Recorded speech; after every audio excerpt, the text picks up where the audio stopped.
Magandang umaga mga kapuso, iba't ibang babala dahil sa bagyong Christine ang itinaas sa ilang bahagi ng Bicol Region at Eastern Visayas.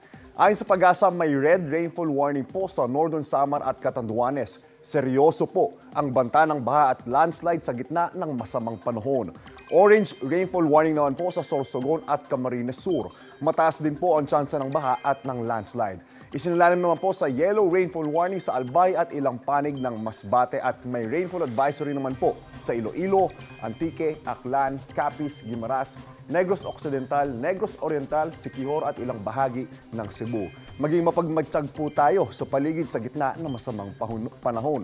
Maulan ngayon sa halos buong Visayas at Bicol Region. Base po yan sa rainfall forecast ng Metro Weather at posible po ang heavy to intense rain sa maaaring magdulot ng baha o kaya naman ng landslide. Uulan din ang ibang bahagi ng bansa kasama po dyan ang Metro Manila sa mga susunod na oras.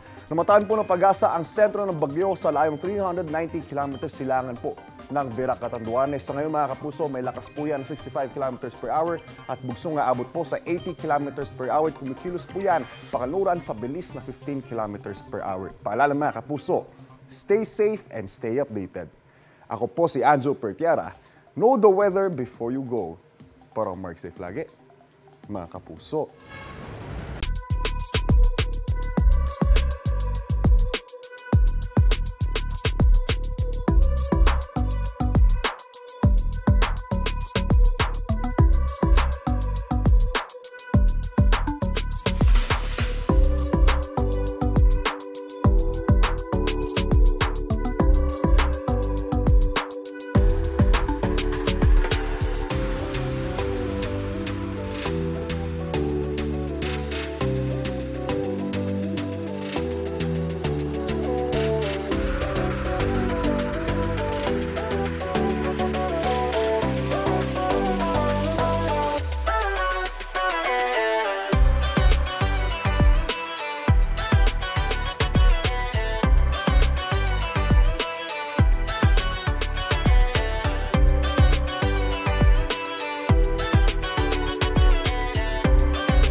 Kapuso, para laging una ka sa mga balita, bisitahin at mag-subscribe sa GMA Integrated News sa YouTube. Sa mga kapuso abroad, samahan nyo kami sa GMA Pinoy TV at sa www.gmanews.tv.